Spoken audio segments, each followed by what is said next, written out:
warahmatullahi wabarakatuh. Alhamdulillah, alhamdulillahilladzi alafa baina qulubina fa asbahna bi ni'matihi ikhwana. Ashhadu an la ilaha illallah wahdahu la syarika lah wa ashhadu anna Muhammadan abduhu wa rasuluh la nabiyya ba'dah. Allahumma salli wa sallim ala sayyidina wa habibina wa maulana Muhammad wa ala alihi wa ashabihi wa man sara ala nahjihi wa ta'bi da'watihi ila yaumil qiyamah.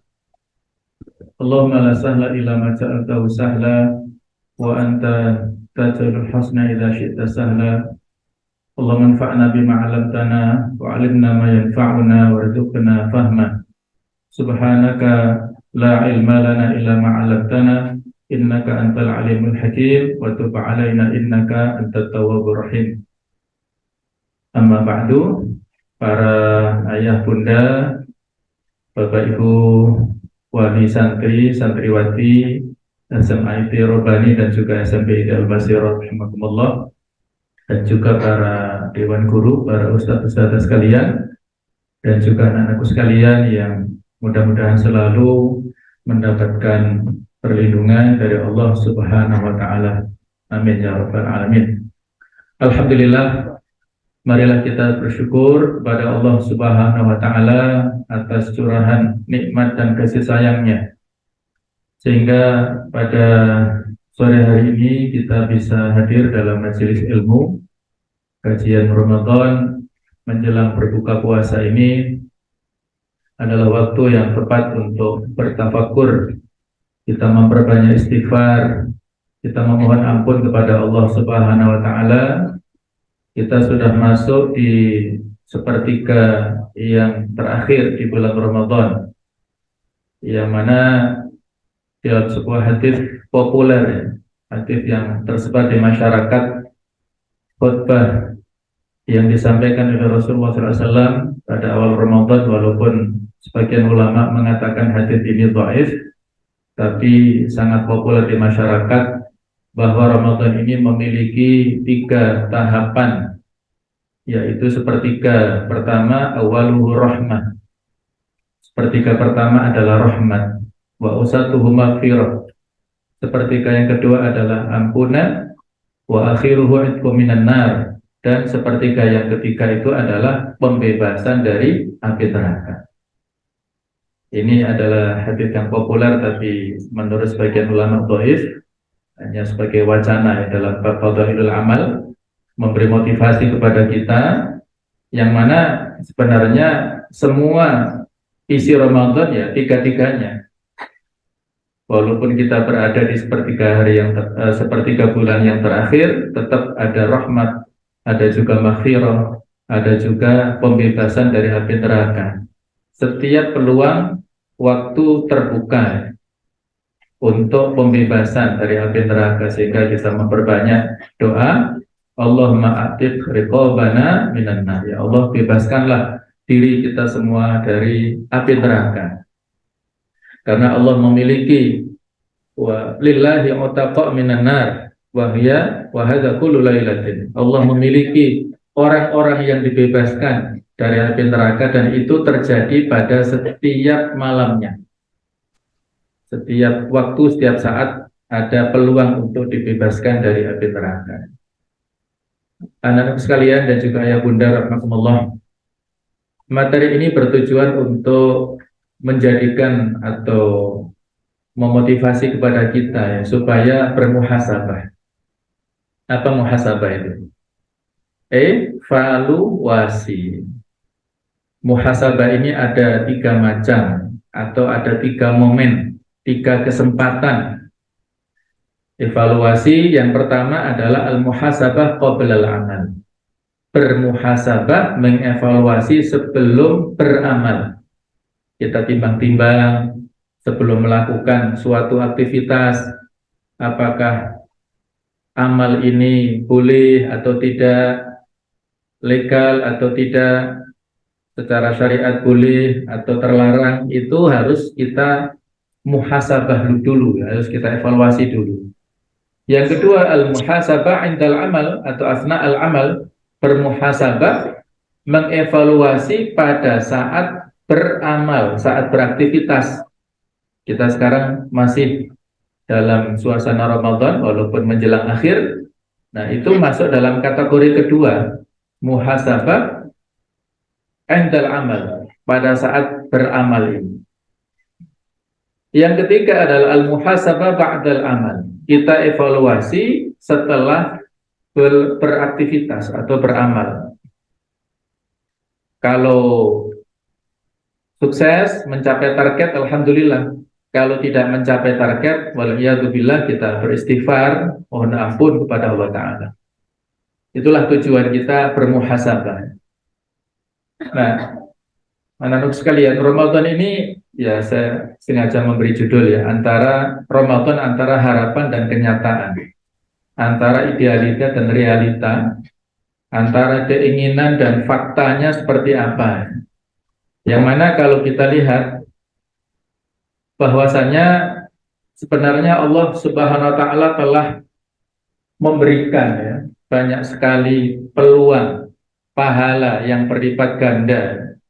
Kalau menurut teori bahwasanya al-hasanatu bi asyri amsalihha, atau dalam ayatnya man jaa bil hasanah falahu asyru amsalihha. Siapa yang melakukan satu kebaikan itu pahalanya dilipat gandakan 10 kali lipat. Itu teorinya. Dalam ayat Al-Quran, dalam hadis sudah ada seperti itu ya. Sehingga pada saat Utsman bin Affan satu saat membawa kafilah dagang dari Syam, saat Madinah dalam kondisi paceklik, kondisi krisis, itu pada saat kafilah dagang dengan membawa sembako lah kalau kita ya, di kita yang sangat banyak, sudah ada para tengkulak mencegat di ujung kota Madinah, menawarkan apakah bisa dibeli dengan harga 2 kali lipat. Kata para pegawainya Utsman, tidak bisa. Bagaimana kalau 3 kali lipat kami beli? Tidak bisa. Majikan kami ingin supaya dagangan ini dibeli 10 kali lipat. Wah, tengkulaknya sudah menyerah. Ngerti tengkulak nggak tuh? Tengkulak itu loh, orang para pedagang besar yang biasa membeli dalam bentuk partai yang besar ya, bukan eceran ya. Jadi mereka ingin mengkulak dagangan Utsman untuk dijual dengan keuntungan yang banyak ke penduduk Madinah yang saat itu banyak membutuhkan. Nah, maunya seperti itu. Tapi karena keinginan dari majikan ini, yaitu Utsman, supaya dibeli dengan 10 kali lipat, wah, menyerah. Para tengkulak tidak mampu membeli dengan harga 10 kali lipat. Akhirnya dibiarkan lewat sampai masuk kota Madinah.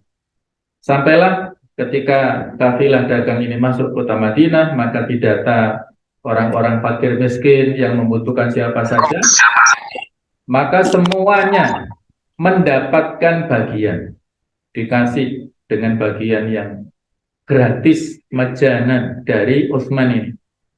Maka tengkulaknya protes, datang kepada Utsman. Wahai Utsman, katanya Anda ingin mendapatkan keuntungan 10 kali lipat, ini kok malah dibagikan gratis? Kan Anda nggak untung sama sekali. Nah, maka Utsman membacakan ayat tadi ya, man ja'a bil hasanah falahu asyru amsalihha. Siapa yang melakukan satu kebaikan, maka dia mendapatkan imbalan 10 kali lipat. Yang memberi sedekah 1 kali berarti ganjarannya 10 kali lipat. Allah Ta'ala yang memberikan ganjaran pahala 10 kali lipat atas sedekah infak yang dikeluarkan oleh Utsman saat itu kepada penduduk Madinah. Nah, itulah ya sebuah kecerdasan yang luar biasa dari Utsman, yang mana pahalanya terus mengalir sampai sekarang ya. Banyak properti di baik di Saudi ataupun di luar yang itu adalah atas nama Utsman. Walaupun orangnya sudah wafat, tapi pahalanya terus mengalir.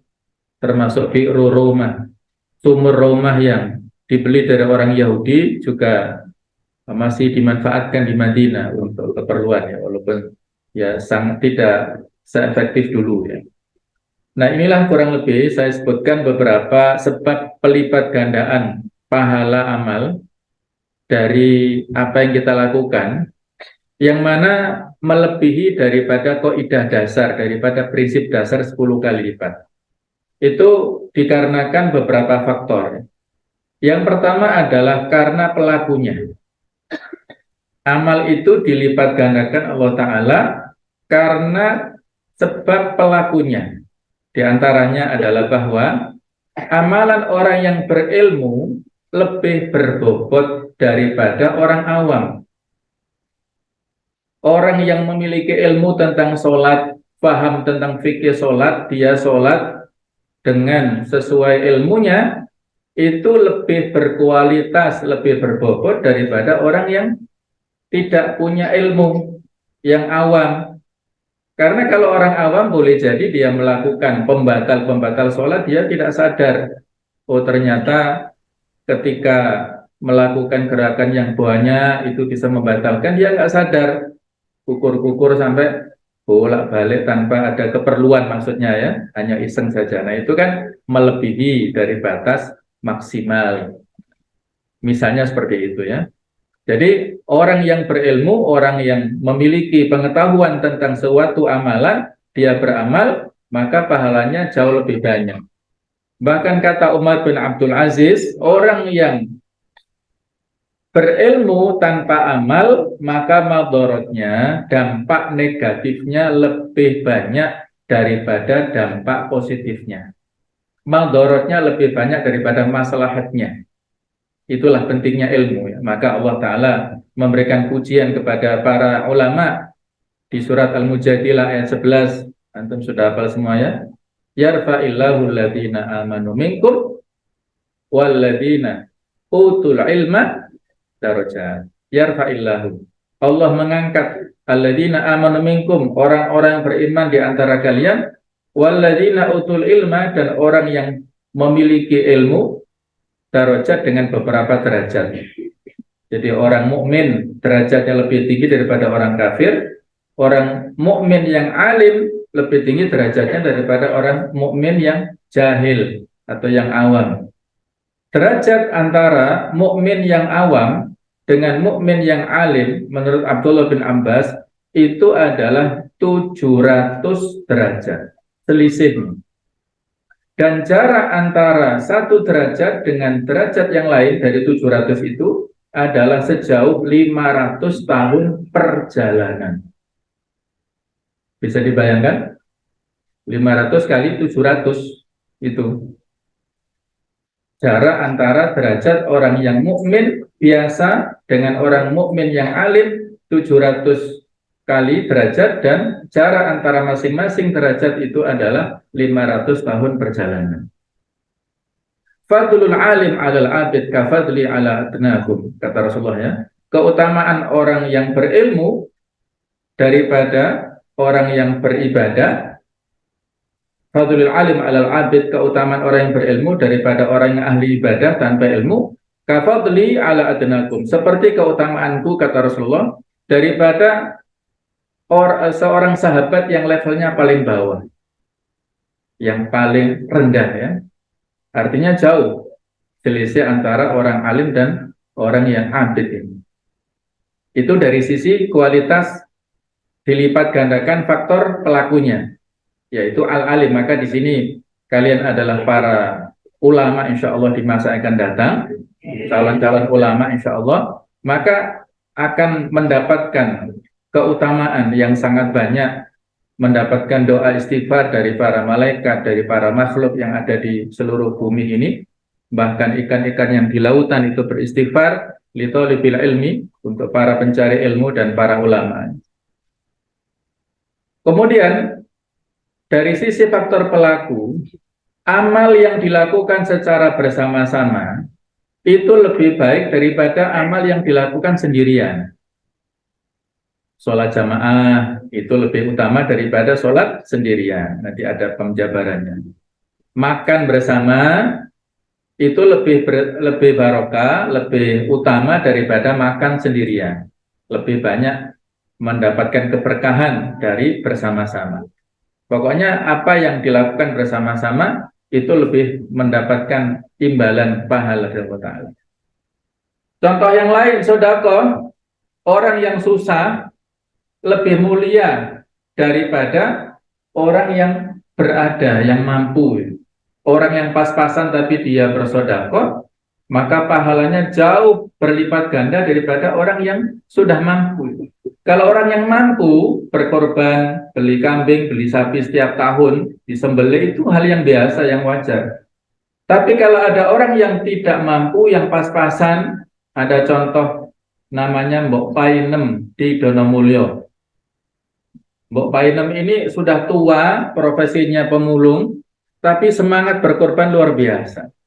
Beliau minta tolong kepada Ustadz Elianto yang pengasuh Ma'had Rosyidin Matahfid itu, belikan kambing yang terbagus. Untuk apa, Mbak? Untuk kurban, Masya Allah. Jadi bukan kambing asal-asalan ya, tapi kambing yang terbagus untuk kurban. Itulah sedekah yang luar biasa nilainya di sisi Allah Ta'ala.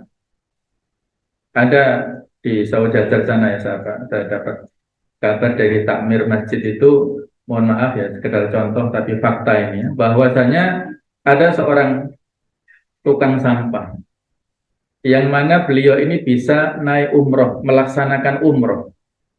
Bukan hadiah ya, bukan karena dapat undian atau dapat reward dari mana, enggak. Tapi karena menabung sedikit demi sedikit, nggak tahu berapa tahun, maka Allah memberikan kemudahan kepada yang bersangkutan bisa berangkat umroh, sudah berangkat, sudah pulang ya. Ya, nilainya minimal paling murah sekarang kan umroh 25 juta. Coba. Itulah luar biasa ya, orang-orang seperti itu, karena pelakunya Allah melipat gandakan pahala dampaknya.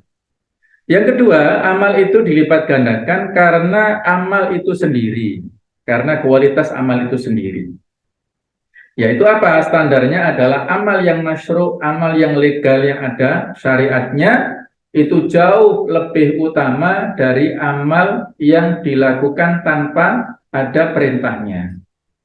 Maka dicari perintahnya mana dalam bab ibadah, kita lakukan, itu jauh lebih berkualitas ya.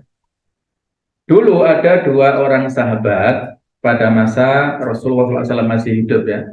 Mereka berdua ini berjalan dalam sebuah perjalanan dan keduanya menemukan waktu sholat. Jadi sudah masuk waktu sholat, mencari-cari air nggak ketemu. Akhirnya dua-duanya tayamum terus sholat. Masing-masing sholat dengan tayamumnya secara berjamaah berdua ya, nggak ada yang lainnya. Setelah selesai sholat mereka lanjutkan safar. Tidak lama kemudian mereka menemukan air. Nah disinilah ada perbedaan pendapat antara dua orang.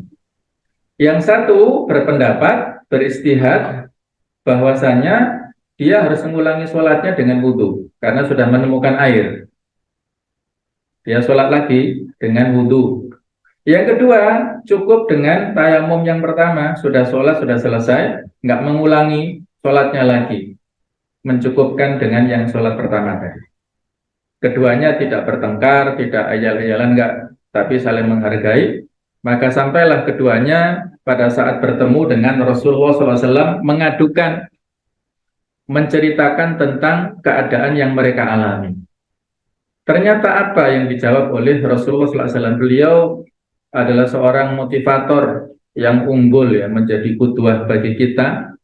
Tidak memuji kepada orang yang benar dengan berlebihan sehingga dia menjadi ujub, menjadi sombong, dan tidak merendahkan orang yang salah dalam bersikap sehingga dia menjadi minder. Itulah pribadi yang dicontohkan oleh Rasulullah SAW. Beliau mengatakan kepada yang mengulangi sholatnya tadi dengan perkataan lakal ajar marrotani, kamu mendapatkan 2 pahala. Dan mengatakan kepada yang tidak mengulangi sholatnya, asabta sunnah, kamu telah sesuai dengan sunnah. Nah akhirnya apa kesimpulannya? Kalau antum mendapatkan kasus seperti itu, kira-kira kita meniru sikap sahabat yang pertama atau yang kedua? Ayo, bingung toh? Ya kan? Banyak yang bingung dalam mensikapi kisah ini. Kita meniru pilihan sahabat yang pertama, mengulangi sholatnya dengan wudhu lagi, atau cukup dengan sholat yang pertama dengan tayamum. Mana yang kita pilih? Nah, ini menjadi bingung toh. Itulah kepandaian Rasulullah ya. Nah, kalau kita mengikuti atau memilih di antara dua sahabat, maka bagi sahabat yang pertama, dia mendapatkan dua pahala karena dua kali sholat. Ya kan? Dia mendapat dua pahala karena dua kali sholat. Tapi bagi sahabat yang kedua, karena dia sesuai dengan sunnah, maka pahalanya bukan hanya dua, bisa 10 kali lipat. Tadi teorinya kan, bisa 700 kali lipat, bisa tanpa batas. Nah, itulah. Jadi yang paling benar adalah sahabat yang kedua. Nah, itu ya. Itu takrir, sunnah takririyah namanya. Ketetapan Rasulullah berdasarkan pengamatan dari para sahabat seperti itu.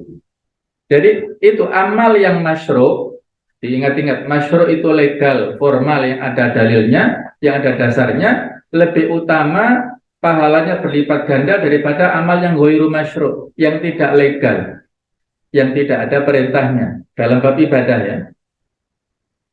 Ada lagi kaidah al-jaza' min jinsil amal. Ini bukan hadis tapi kaidah yang sudah pernah saya sampaikan. Bahwasanya balasan itu tergantung pada jenis amalan. Semakin amal yang kita lakukan nyunnah tadi, maka semakin banyak pahalanya. Semakin amal kita lakukan berat, maka semakin banyak juga pahalanya.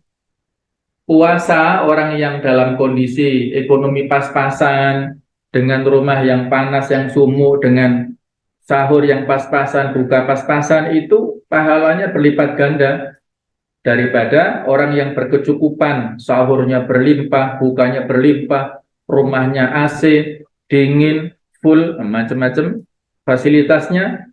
Nah, itu tantangannya ringan ya. Tapi kalau tantangannya berat, maka pahalanya semakin banyak. Nah, itulah, semakin berat atau semakin amal itu menjadikan kita serius untuk melakukannya, maka pahala yang kita dapatkan semakin banyak. Al-amal kullama kathura wa syaqqa kana afdalu mimma laysa kadzalik. Sebuah amalan semakin banyak dan sulit lebih afdol daripada amal yang tidak seperti itu. Kita masih misalnya sakit ya, walaupun ada dispensasi, tapi kita memaksakan selama tidak madharat apa-apa ya, selama dokter tidak menyuruh rekom untuk buka, selama itu pula kita berusaha walaupun sakit, itu antasumu khairul lakum, kalau kalian puasa adalah lebih baik. Yang ketiga adalah bahwasanya amal itu dilipat gandakan karena dampaknya. Apabila dilakukan dan berdampak, impactnya itu mengandung maslahat kolektif kepada masyarakat. Contohnya jihad di jalan Allah. Apakah berjihad dengan raga fisik kita, jihad dalam bentuk harta, dalam bentuk perkataan, membantah orang-orang yang menyimpang. Kemudian juga kalau dalam konteks kekinian adalah jihad siasi, jihad politik, jihad dalam bentuk untuk memberantas kezaliman, dalam bentuk untuk memperbaiki segala macam kebijakan dari pemerintah. Itu dampaknya kolektif dan besar ya. Ada 1000 mubalik yang berceramah di mimbar, mungkin susah untuk menutup satu lokalisasi, tapi ada satu kepala daerah dengan tanda tangannya memerintahkan kepada dinas perizinan jangan perpanjang izinnya, langsung besok bisa ditutup lokalisasi itu karena tanda tangan seorang pejabat. Nah, itu maksudnya ya, jihad siasi dalam konteks seperti itu. Ketika para pimpinan kita memiliki amanah dalam jabatannya, dia alokasikan untuk rakyat, maka insya Allah dampaknya sangat besar. Prof. Dr. Mahfud MD, Menteri Polhukam kan menyampaikan, seandainya korupsi dalam bab pertambangan saja ya, itu bisa ditekan, bisa dihilangkan, maka keuntungan yang kita dapatkan di negara kita itu satu orangnya itu mendapatkan uang senilai 20 juta. Walaupun bayi, walaupun remaja, kanak-kanak atau dewasa, di total keuntungan daripada penekanan bab korupsi dalam pertambangan saja ya, belum yang lainnya, itu satu orang bisa dapat uang gratis dari pemerintah 20 juta.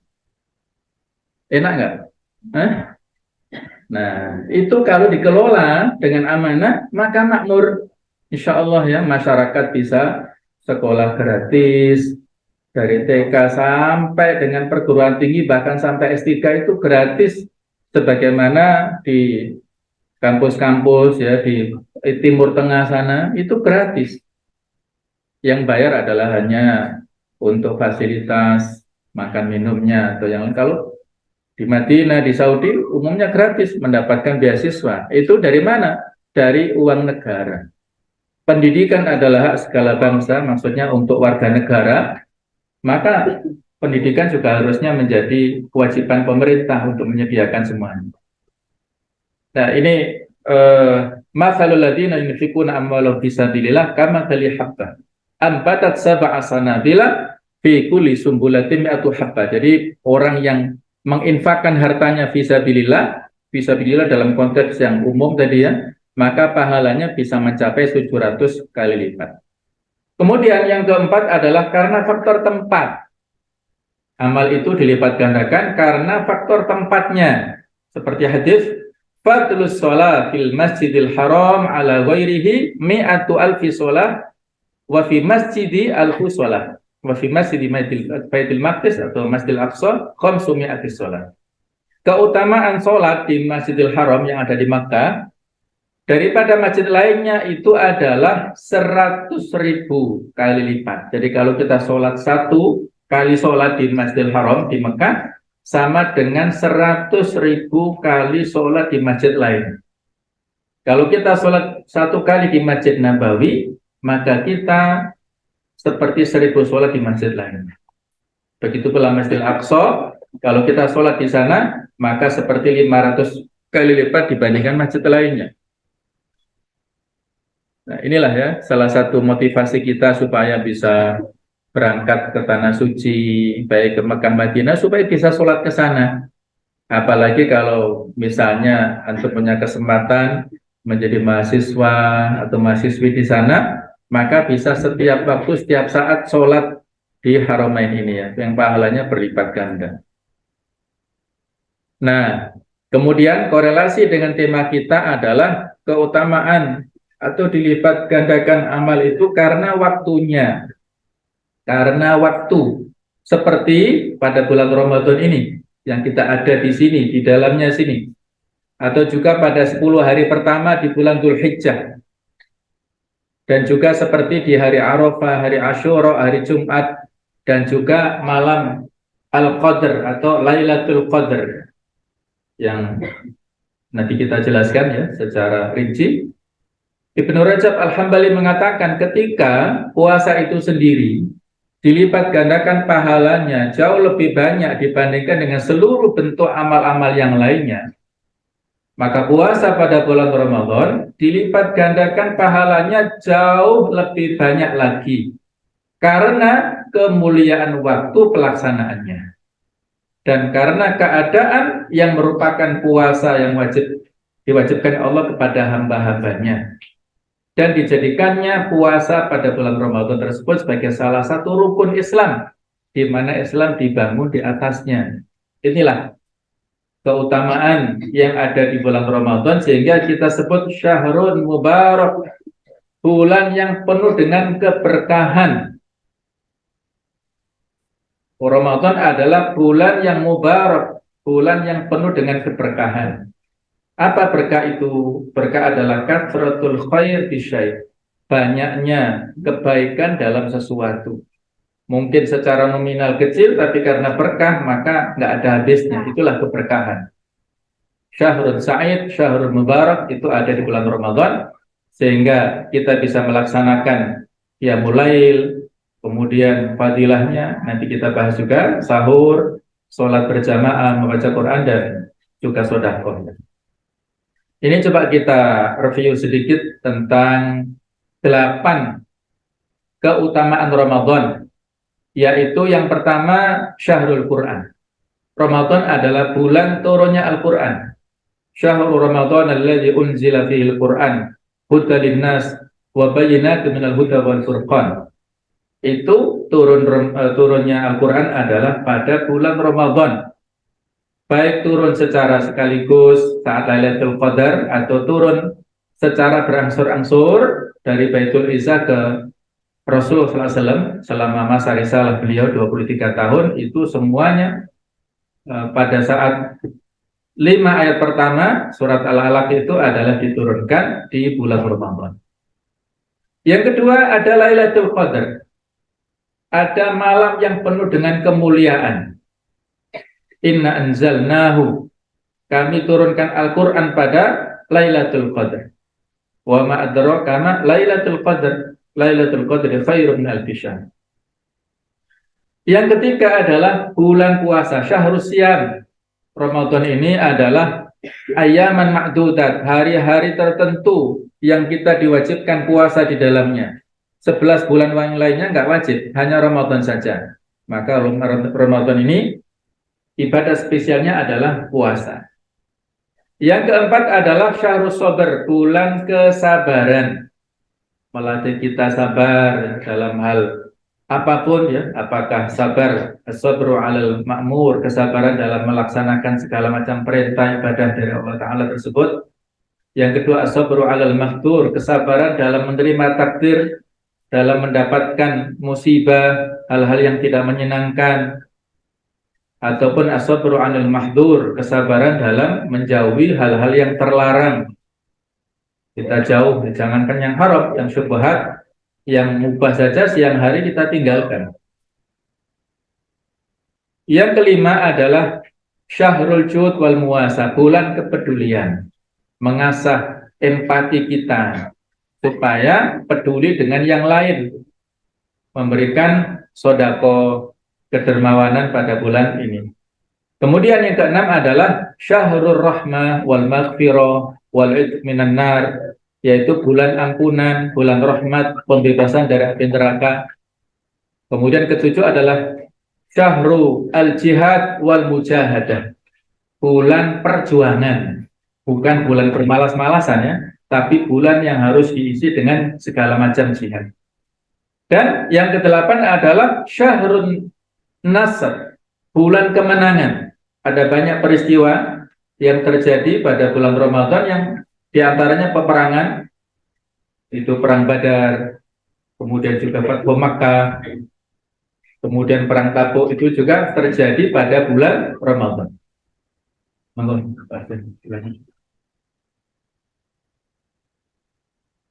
Nah, itu semua terjadi pada bulan Ramadan. Ya, inilah diantaranya ada 8 keutamaan fadhail di bulan Ramadan. Nah, ada pun target. Jadi kita melaksanakan target segala macam jenis ibadah di bulan Ramadan ini adalah terinspirasi dasarnya dari surah Al-Baqarah 183 sampai 188. Yang pertama, memperbarui iman supaya mengantarkan kita kepada takwa. Ya ayyuhalladzina amanu kutiba alaikumusiyam kama kutiba alal ladzina min qablikum la'allakum tattaqun. Jadi ada kata-kata iman, ada kata-kata siam, dan ada kata-kata takwa.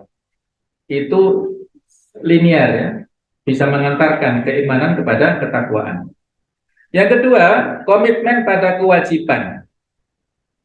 Hal-hal yang dibebankan kepada kita, kewajiban-kewajiban kita, apakah kepada Allah, kepada pribadi, kepada keluarga, kepada masyarakat, kepada organisasi, kepada negara, itu kita dilatih untuk kita tumbuhkan komitmen ini pada bulan Ramadan. Yang ketiga adalah kita berpedoman pada Al-Quran, maksudnya berinteraksi kita dengan Al-Quran itu semakin dekat di bulan Ramadan, karena bulan Ramadan adalah syahrul Quran, jadi syahrul nuzulil Quran. Yang keempat adalah merasa dekat kepada Allah. Di surat Al-Baqarah 186, wa idza sa'alaka ibadi anni fa inni qarib. Jadi di sela-sela tentang ayat-ayat puasa 183, 184, 185, terus 187 diiringi atau diselisih atau disisipi pada ayat 186-nya masalah doa. Ini menunjukkan pentingnya doa di bulan Ramadan. Wa idza sa'alaka ibadi anni fa inni qarib ujibu da'watad da'i idza da'an falyastajibu li wa yu'minu bi la'allahum yarshudun. Kemudian kita dilatih untuk disiplin waktu, kemudian juga taat aturan. Kalau belum waktunya maghrib, walaupun hanya 1 menit saja nggak boleh makan minum, walaupun 1 teguk saja percuma kan. Nah itu berarti disiplin ya. Kalau subuh juga begitu ya. Kalau sudah adzan subuh maka sudah berhenti ya, tidak makan minum lagi sampai dengan maghrib ini. Nah, ada evaluasi yang maksudnya kita sampaikan tadi ya, sebuah hadits yang diceritakan oleh Al-Hakim dalam kitab Al-Mustadrak, yaitu seorang sahabat yang bernama Bashir bin Al-Khassasiyah. Beliau ini satu saat datang kepada Rasulullah SAW untuk masuk Islam. Membaiat, itu baiat adalah janji setia masuk Islam. Maka ada wasiat pesan-pesan yang disampaikan oleh Rasulullah kepada sahabat Bashir ini.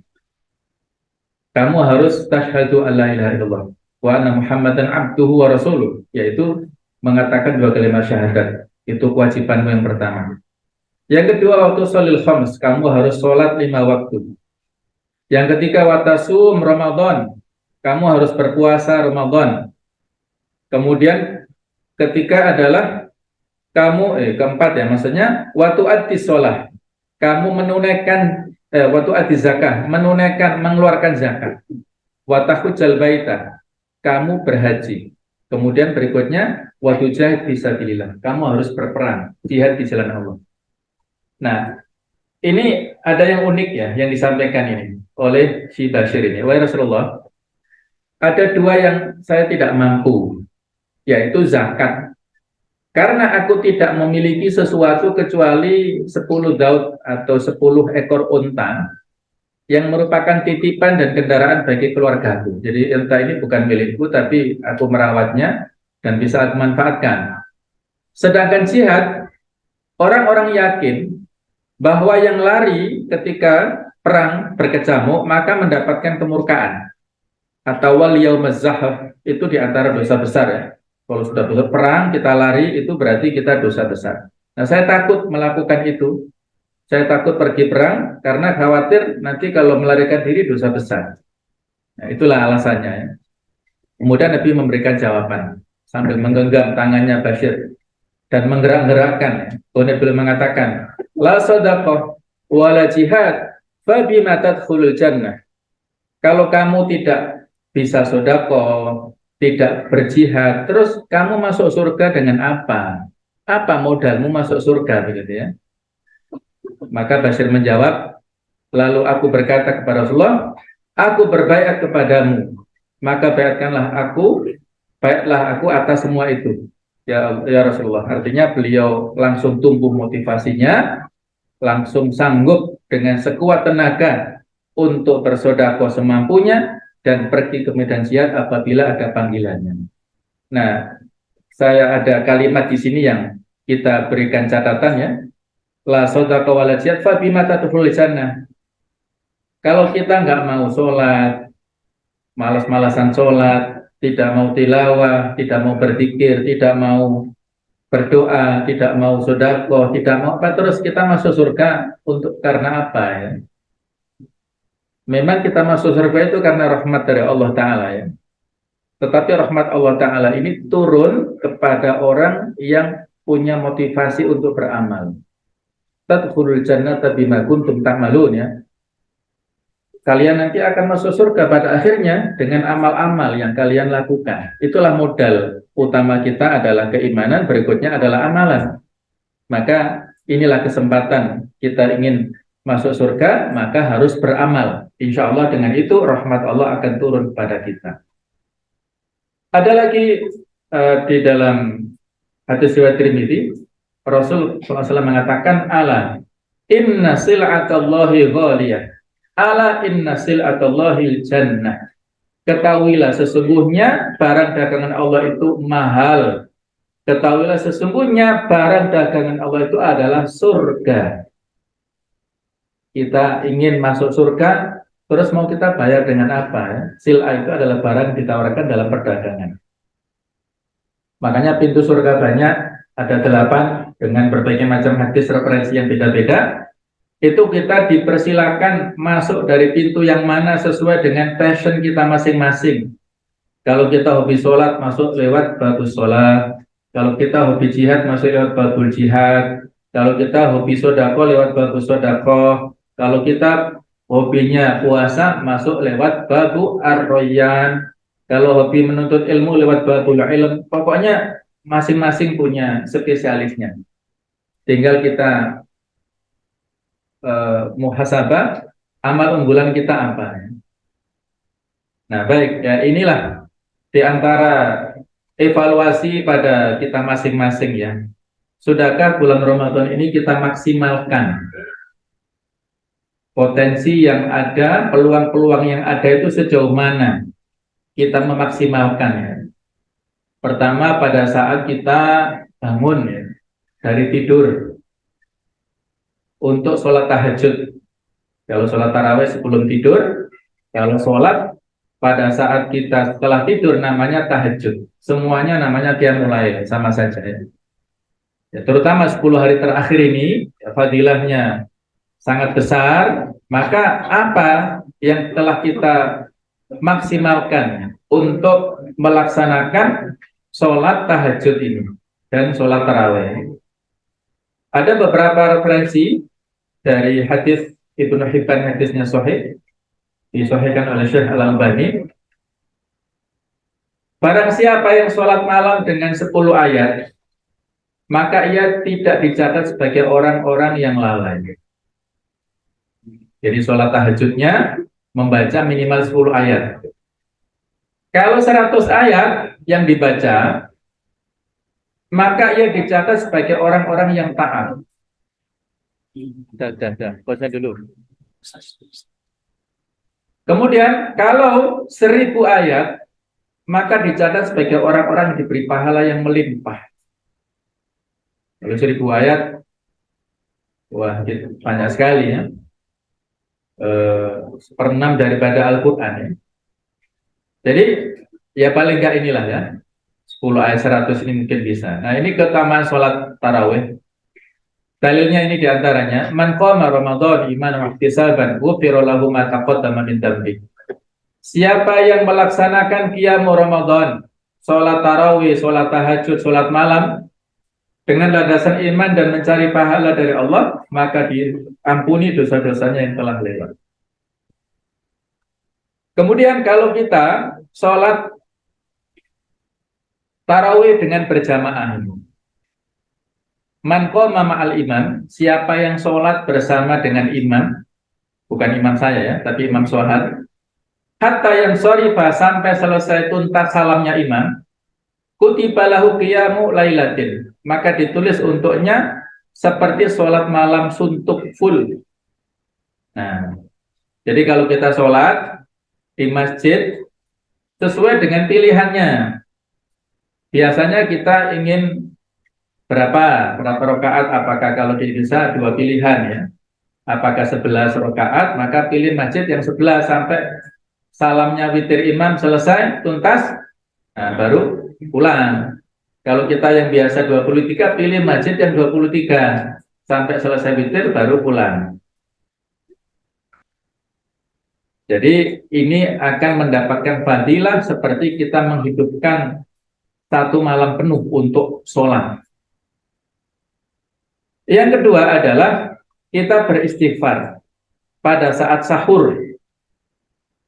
Ini fadilahnya banyak, tapi sering kita lupa ya, ngobrol saja habis sahur. Nah, Allah memberikan pujian kepada orang-orang ahlul jannah, orang-orang yang taat. Dalam surah Ali Imran ya, misalnya ini disebutkan wal mustaghfirina bil ashar. Orang-orang yang memohon ampunan pada waktu sahur sebelum fajar. Kata Abdurrahman As-Sa'di, beristighfar waktu sahur itu memiliki keutamaan khusus dan tidaklah sama dengan waktu lainnya.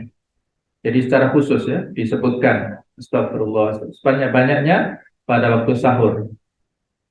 Baca Quran boleh ya, tapi yang utama adalah membaca istighfar ini. Nah, kemudian yang ketiga, amalan yang ringan tapi pahalanya besar, terutama bulan Ramadan adalah zikir pagi dan zikir petang yang disebut dengan banyak ya. Kalau kita menggunakan maksurat, ada lagi yang menggunakan kitab Hisnul Muslim, terserah. Yang penting ada dalilnya. Dalam hadis dikatakan yang artinya aku duduk bersama orang-orang yang berzikir kepada Allah dari mulai sholat subuh sampai terbit matahari. Lebih aku sukai daripada memerdekakan 4 orang budak dari anak Ismail, dari Bani Ismail. Artinya luar biasa ya, fadilahnya besar sekali. Tahu sekarang kan sudah nggak ada perbudakan. Seandainya dulu ada, maka untuk membeli satu budak itu tidak kurang daripada 100 dinar. Abu Bakar ketika memerdekakan Bilal itu sampai 200 dinar dari Umayyah. Banyak, satu dinar itu senilai dengan 4 gram emas. Tinggal dihitung, dikeruskan berapa. Nah, berarti kalau 1 gramnya 500.000 berarti 2 juta. Kali 100 berapa? Oh banyak ya. Nah, kemudian kata Ibnu Qayyim al-Jauziyah, keutamaan zikir pagi dan petang itu seperti baju besi. Semakin bertambah ketebalannya, maka pemiliknya semakin tidak terkena bahaya. Anak panah, ibarat kita kan perang ya. Hidup ini seperti perang. Ada segala macam fitnah di dalam sekitar kita. Kalau kita berzikir pagi petang itu seperti orang baju besi, tidak kena pedang, tidak kena ini ya. Bahkan ini apa? Memantul ini. Baju besi ini kalau dilempar anak panah, memantulkan kembali anak panahnya kepada yang melempar sehingga mengenai orangnya sendiri. Balik. Ada orang yang nyantet misalnya, misalnya, ada orang yang hasad atau apa, kembali kepada orang yang melakukan keburukan. Luar biasa ya, ini alhamdulillah anak-anakku sekalian sudah rutin ya, pagi sudah baca maksurat sughra, sore sudah baca maksurat wadifah kubra. Masya Allah, ini harus dirutinkan. Bukannya di sini, tapi juga saat liburan harus istiqomah. Yang keempat adalah tilawatul Quran. Membaca Al-Quranul Karim. Ini waktu yang paling tepat untuk memaksimalkan untuk membaca Al-Quran ya. Karena apabila kita membaca satu huruf, man qara'a harfan min kitabillah, satu huruf kita baca, maka dilipat gandakan 10 kali lipat, alif lam mim 3 huruf, maka 30. Kalau satu halaman itu bisa mungkin antara berapa ya, mungkin 600 ya, 600 huruf. Nah, maka bisa dikalikan. Kemudian keutamaan, banyak sekali hadis yang menceritakan tentang bagaimana keutamaan. Setiap kali bertambah kuantitas bacaan, maka bertambah pula ganjaran dari Allah Ta'ala. Hadis riwayat Ahmad. Kemudian Al-Quran itu akan bertambah agung dan mulia saat nanti jika terjadi di dalam sholat, kita baca dalam sholat, kebaikan akan menghapuskan kesalahan dan satu hurufnya dilipat gandakan tadi. Ini terutama pada saat bulan Ramadan. Kemudian juga jangan lupa hafalan, dijaga murojaah. Ini ada 8 keuntungan para penghafal Al-Quran. Nah, ya ummukum akra'ukum, yang mengimami adalah yang paling banyak hafalannya, idealnya ya, yang paling banyak, yang paling bagus hafalannya. Itu diutamakan. Kemudian kedua, orang tuanya akan diberi mahkota cahaya kelak di hari akhirat, mendapatkan kemuliaan pada hari akhirat nanti. Yang ketiga, diutamakan untuk menjadi pemimpin jika dia mampu memegangnya, dia punya keahlian dalam bidang kepemimpinan, maka diutamakan. dia hafidul Quran juga pemimpin ya. Para khulafaur rasyidin, kemudian para khalifah sesudahnya, ada Umar bin Abdul Aziz dan generasi berikutnya ada Muhammad Al-Fatih. Mereka adalah para penghafal Quran sekaligus punya keahlian dalam bidang memimpin. Yang kelima ditemani malaikat, hadis riwayat Bukhari. Kemudian yang keenam adalah di akhirat akan diberi mahkota dan pakaian kemuliaan. Yang ketujuh akan mendapat syafaat dengan izin Allah nanti di akhirat. Dan yang kedelapan ahlul Quran diistimewakan Allah. Mereka adalah ahlullah wa khasatuhu, keluarganya Allah Ta'ala dan orang khusus spesial ya, yang dekat dengan Allah Subhanahu wa Ta'ala. Nah, berikutnya ini sholat syuruk. Ada juga namanya sholat tulu, sholat isyrok sama saja ya. Man sholal ghoda tapi jama'atin, barang siapa yang sholat subuh dengan berjamaah di masjid, thumma qa'ada atau yaqudu, dia duduk setelah salam berzikir kepada Allah Ta'ala hatta tatlu asyams, sampai matahari terbit. Kalau sekarang mungkin jam 5.30 atau 31, maka setelah ditunggu 10-15 menit dia mengerjakan sholat 2 rakaat yang disebut dengan sholat syuruk, fakana lahu ajru hajjah wa umrah tamatan wa tamatan wa tamas, dia mendapatkan fadilah seperti orang yang melaksanakan haji dan umrah secara sempurna, sempurna dan sempurna. Jadi kita bisa menggapai ya fadilah haji dan umrah setiap pagi. Bisa kita dapatkan kalau Ramadan full 30 hari berarti 30 haji dan umroh, seolah-olah begitu ya. Kita ada kesempatan yang banyak di bulan Ramadan. Yang berikutnya infak sodakoh pada waktu subuh. Dahsyatnya sodakoh pada waktu subuh ya. Bahwasanya setiap pagi itu ada 2 malaikat yang turun. Yang satu berdoa baik, Allahumma ati munfiqan khalafan, ya Allah berikanlah ganti pada orang yang gemar berinfak. Yang satu berdoa dengan kebalikannya, Allahumma ati mumli'an halakan, ya Allah berikanlah kehancuran, kebangkrutan bagi orang yang enggan bersedekah. Hadis riwayat Bukhari Muslim. Jadi kalau kita ingin mendapatkan doa dari malaikat, doa yang isinya baik, maka sedekah. Di masjid ada umplung, atau di tempat kalau nggak ada maka di rumah disediakan umplung, tiap pagi kita masukkan di situ, terus kalau sudah banyak dikasihkan kepada fakir miskin atau kepada yang membutuhkan. Ya teknisnya gampang ya, yang penting ada uangnya dan ada kemauannya. Nah kemudian sholat duha, antum sudah melakukannya berapa rakaat? 4. Nah fadilahnya banyak ya.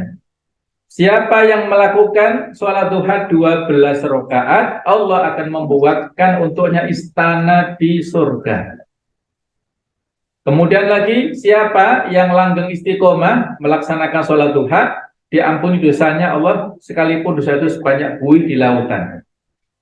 Ada lagi dari Ummu Hani bahwasanya Nabi sallallahu alaihi wasallam sholat duha 8 rakaat dan bersalam tiap 2 rakaat. Ini dalil bagi yang mengatakan maksimal 8. Kalau poin 1 mengatakan maksimal 12 ya, tapi minimal 2 ya. Kemudian Nabi sallallahu alaihi wasallam pernah keluar ke penduduk Kuba dan mereka sedang sholat duha. Beliau berkata, sholat awwabin, sholat duha berakhir hingga panas menyengat tengah hari. Ada perbedaan, ada mengatakan awwabin itu ba'dal maghrib sampai isya, tapi di sini adalah waktu duha, ada masalah ya. Kemudian yang kelima, Rasulullah bersabda dalam diskusi yang artinya, wahai anak Adam, jangan sekali-kali engkau malas mengerjakan 4 rakaat sholat duha, karena dengannya tersebut aku cukupkan kebutuhanmu pada sore harinya. Jadi dijamin rezekinya. Nah ini bisa dicatat ya, karena barangkali yang diamalkan selama ini ya mungkin doanya berbeda dengan yang ini. Ini doa yang gampang, yang simple. Allahumma gfirli wa tub alayya innaka antat tawwabur rahim. Ini hadis sahih riwayat Bukhari ya. Jadi bisa kita baca doa ini ba'da sholat duha. Setelah sholat duha kita baca ini, terutama di bulan Ramadan ini. Allahumma gfirli wa tub alayya, ya Allah ampunilah aku dan berilah taubat kepadaku, innaka antat tawwabur rahim, sesungguhnya engkau adalah zat yang maha penerima taubat serta maha penyayang. Sampai beliau dikatakan membacanya 100 kali ya. Bisa kita baca ini sampai 100 kali boleh ya. Kalau minimal 10 kali, kalau 100 ya waktunya kalau longgar monggo. Baik, kita percepat nanti bisa dicatat pada kesempatan berikutnya. Kemudian sholat berjamaah. Ya, sholat berjamaah ini akan bisa menjadikan kita banyak mendapatkan fadilah. Kita satu langkah kita ayunkan, maka kita mendapatkan satu derajat dan dihapuskan dari langkah tersebut satu kesalahan. Kata Imam Asy-Syaukani, orang yang terhalang dari kebaikan adalah yang terhalang dari sholat jamaah. Karena sholat berjamaah pahalanya 27 kali sholat, seolah-olah begitu ya. Tidaklah berpaling dari keistimewaan itu kepada sholat yang hanya nilainya sekeping dari 27 keping, kecuali orang yang tertipu. Andaikan orang ini rela menerima muamalat keduniaan seperti itu, misalnya dijanjikan dapat 27 juta setelah sholat jamaah, kira-kira masjidnya penuh ya, full, nggak muat satu RW itu ya, satu musola nggak muat. Ini nilainya dunia itu kecil dibandingkan dengan 27 derajat di akhirat nanti ya. Tapi dia orang yang tidak mendapat hidayah, dia ditahan ya, tidak mampu untuk melakukan amal itu karena dia tidak mendapatkan petunjuk dari Allah Ta'ala. Itulah fadilah kita melaksanakan sholat berjamaah. Nah, berikutnya sholat sunnah rawatib, baik qobliyah atau ba'diyah, kita akan mendapatkan pahala janji dari Allah Ta'ala istana di surga. Kalau kita dijanjikan rumah mewah di Araya itu kira-kira gimana? Siapa yang mau mendapatkan free rumah gratis mewah di Araya? Oh, daftar semua full satu kampung ya, Masya Allah. Berbondong-bondong, padahal itu rumah di dunia. Nah, ini rumah mewah di surga. Itu kita dapatkan dengan melaksanakan 12 rakaat pada sholat-sholat rawatib. Ini bisa 4 rakaat sebelum duhur, 2 rakaat sesudah duhur, 2 rakaat sesudah maghrib, 2 rakaat sesudah isya, dan terutama 2 rakaat sebelum subuh. Yang 4 rakaat sebelum duhur ini ada khilafiyah, ada mengatakan 2. Nah, kalau 2 rakaat sebelum duhur berarti nanti ditambahi 2 rakaat sebelum asar. Berikutnya adalah mencari ilmu. Jadi ada peluang kepada kita semuanya di bulan Ramadan untuk mendapatkan fadilah sebanyak-banyaknya dengan mencari ilmu. Man salaka thoriqan yaltamisu fihi ilman sahalallahu lahu bihi thoriqan ilal jannah. Barang siapa yang menempuh jalan untuk menuntut ilmu, maka dimudahkan untuk menempuh jalan ke surga. Antum di sini bukan pulang pergi, tapi dari rumah nginep di sini full 24 jam kali sekian berapa hari, maka seluruh waktu kita adalah untuk menuntut ilmu dan semua jalan yang kita tempuh untuk menempuh surga. Kata Sufyan Ats-Tsauri, laisa amal ba'dal faraid afdal min talabil ilmi. Tidak ada amal yang lebih afdal setelah kewajiban. Setelah kewajiban itu kecuali adalah menuntut ilmu. Itu amal yang luar biasa fadilahnya. Nah, berikutnya adalah iktikaf di masjid. Terutama adalah 10 hari yang terakhir di bulan Ramadan ini. Sebagaimana yang disampaikan oleh Ummul Mukminin Aisyah, bahwasanya beliau mengatakan anna Nabi sallallahu alaihi wasallam kana ya'takifu al-ashr al-awakhir min Ramadan. Adalah Nabi sallallahu alaihi wasallam itu beriktikaf pada 10 hari yang terakhir di bulan Ramadan hatta tawafahullahu, sampai Allah mewafatkan, tsumma takafa azwajuhu min ba'dihi. Kemudian diteruskan kebiasaan oleh para ummul mukminin. Nah, inilah banyak fadilah yang terbuka lebar di bulan Ramadan ya. Terbuka banyak sekali kesempatan. Tapi sayangnya kita kurang tertarik dengan sesuatu yang abstrak. Ini kan abstrak ya nilainya ya. Tidak nampak sekarang ini, tapi menjadi tabungan kita di akhirat. Kalau seandainya ditampakkan, kita berbondong-bondong ya. Sehingga Nabi mengatakan, "Lau aliman nas ma fi syahr Ramadan la tamannu an yakuna Ramadan sana." Seandainya orang-orang tahu tentang fadilah di Ramadan, mereka berkeinginan 1 tahun full Ramadan. Tapi karena faktanya nggak tahu, maka mereka nggak tertarik. Nah, itulah. Ini evaluasi ya. antara harapan dan kenyataan. Ini maksudnya supaya kita evaluasi muhasabah. Faktanya seperti ini ya. Tempat yang dituju pada Ashrul Awakhir bukan masjid-masjid. Kalau masjid-masjid sopnya semakin ada kemajuan ya, semakin maju sopnya semakin sedikit. Yang rame semakin banyak, semakin full tawaf di mall-mall. Tawafnya di pasar-pasar karena banyak diskon. Nah, wah, cuci gudang macam-macam ya. Masjidnya sepi, kemudian mallnya ramai dibandingkan masjid. Padahal tempat yang paling dicintai Allah Ta'ala adalah masjid, yang dibenci adalah pasar, karena di sana banyak setannya menggoda kita. Ya. Ada pelajaran dari Imam Malik ya, beliau mendapatkan pelajaran dari gurunya yang merupakan cucu daripada Fatimah. Suatu saat ya gurunya ini menangis sebelum berbuka sampai pingsan. Begitu pula Imam Malik menangis pada saat berbuka puasa ya. Mengapa? Karena teringat bagaimana dulu Rasulullah SAW itu puasa dan berbukanya sederhana. Hanya ada kurma, hanya ada air, itu saja. Tapi ibadahnya Masya Allah luar biasa. Sementara kita, kata Imam Malik, full, ada kurma, ada roti, ada air, ada hidangan macam-macam ya. Apalagi kita saat ini zaman modern, luar biasa banyaknya. Maka beliau menangis merenungkan bagaimana kita yang sudah full makanan ibadahnya pas-pasan, tidak seperti Rasulullah SAW. Maka Ramadan ini adalah Ramadan yang segera berakhir dan kita tidak bisa menjamin apakah kita akan ketemu lagi pada tahun akan datang ataukah tidak bertemu. Kalau Ramadannya tetap ada, masalahnya kita ini masih ada umur apa enggak ya. Maka Ibnu Rajab ini dalam kitab Lataiful Ma'arif memberikan muhasabah. Kaifa la tasril mu'min ala firaqi Ramadan tumu' wa huwa la yadri hal baqiya lahu fi umrihi ilahi rujuk. Bagaimana mungkin air mata seorang mukmin tidak berlinang tatkala berpisah dengan Ramadan, sementara ia tidak mengetahui kapan akankah tersisa dari umurnya untuk kembali bertemu dengannya tahun akan datang. Nggak bisa dijamin ya. Hari demi hari bulan Ramadan terus bergulir mendekati ujungnya. Maka seharusnya kita mengoptimalkan hari-hari Ramadan yang tersisa untuk memperbaiki amal soleh, mendulang pahala, menggugurkan dosa-dosa, menebar manfaat bagi sesama. Dalam sebuah nasihat Hasan al-Basri mengatakan, ahsanu fima baqiya yughfar laka ma madha.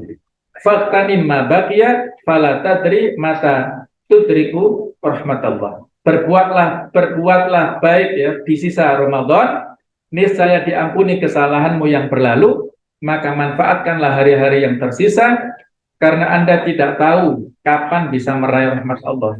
Boleh jadi malam ini atau besok ataukah yang lainnya. Kemudian Al-Habib Ibn Rajab kembali mengatakan, ibadallah, inna syahra Ramadan qad azama 'ala rahil, wahai hamba-hamba Allah. Sesungguhnya Ramadan ini sudah siap-siap pergi meninggalkan kita.